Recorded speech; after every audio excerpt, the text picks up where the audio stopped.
Hi everyone. Today we are going to discuss the types and the classes of English sentences according to complexity and to grammatical form. We will also distinguish between finite and non-finite verbs. And we will finally identify clauses and the phrases. So let's get started. According to complexity, sentences are divided into four classes, which are simple sentences, complex sentences, compound sentences, and compound complex sentences. Now, let's take some examples on each of these types. Simple sentences. A. John works at the university. B. My friend wrote a letter. C. Dr. Marwan presented a research paper in the linguistic conference. Let's analyze the first sentence. John works at the university.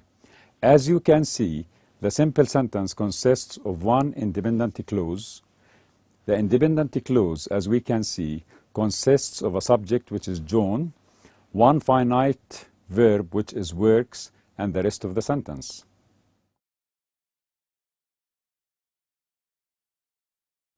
The second type is complex sentences. Look at these examples. Number 1. She will travel to Canada when she gets a visa. Number 2. John told me that he avoided a road accident. Number 3. I have breakfast as soon as I wake up. Let's now analyze the third sentence. I have a breakfast as soon as I wake up. As we notice, the complex sentence consists of one independent clause and a dependent one.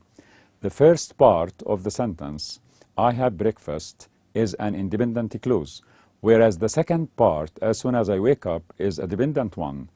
The independent clause, I have breakfast, can stand alone as a single and complete sentence. However, the dependent clause, as soon as I wake up, cannot stand alone as a single sentence because it is incomplete.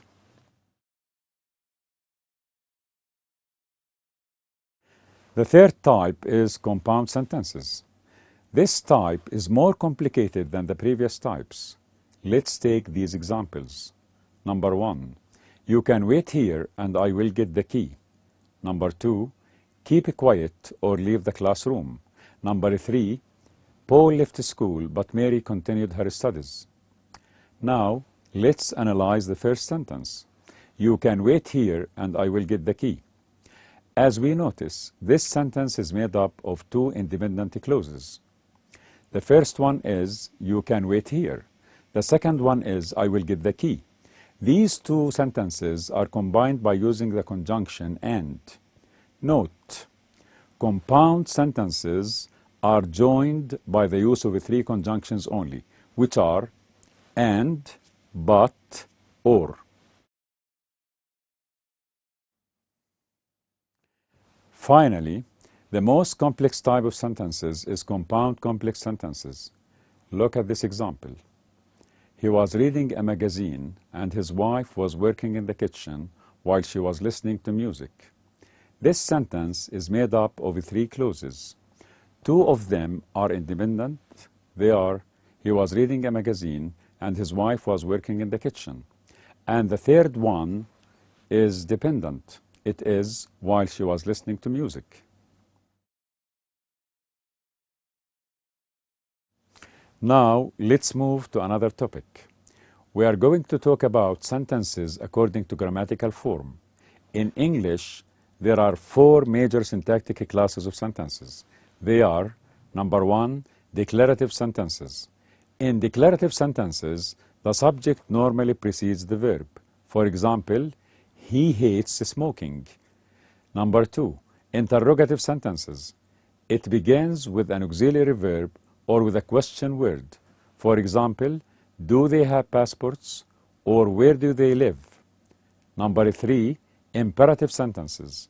Imperative sentences do not have expressed subjects. For example, keep silent. Number 4, exclamatory sentences.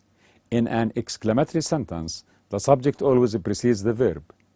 Furthermore, it begins with how or what. For example, how high this building is.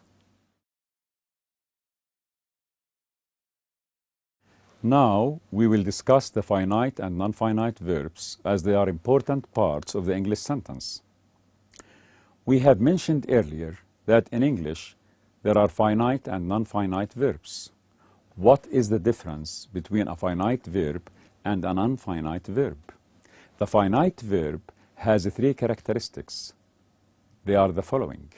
Number one, it must show tense, present or past. Number two, it has person and number concord with the subject. Number three, it can occur alone as the verb element in a simple sentence. Examples: A, he lives in Jerusalem.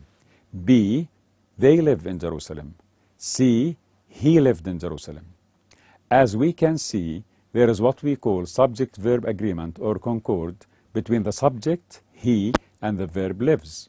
The same agreement applies to the second sentence between the subject, they, and the verb live. The verb live has person and number concord with the subject, they.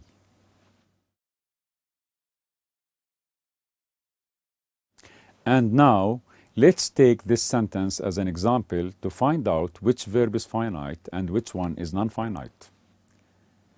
Bill has been waiting for hours. Try to identify which verb is finite and which one is non-finite. Answer. Bill has been waiting for hours.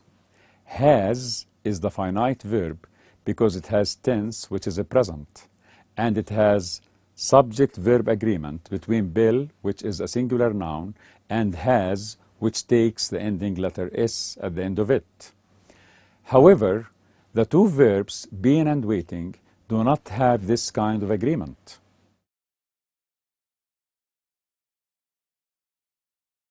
Now, let's discuss clauses and phrases. Clauses and phrases are also significant components of sentences. The question that arises here is the following one.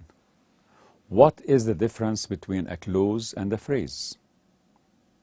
A clause is a group of words that can be analyzed into the elements, subject, verb, object, complement, and adverbial. Let's take this sentence as an example. Number one, she lives in London. She is subject, lives is verb, and in London is adverbial. The most important characteristic of a clause is the existence of a finite verb, and in this case, it is lives.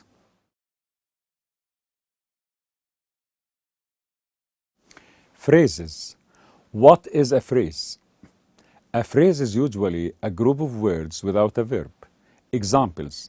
Number one, the man over there. This is a phrase because we don't have a verb. Number two, the young lady. This is also a phrase because we don't have the components of the full sentence, particularly the verb.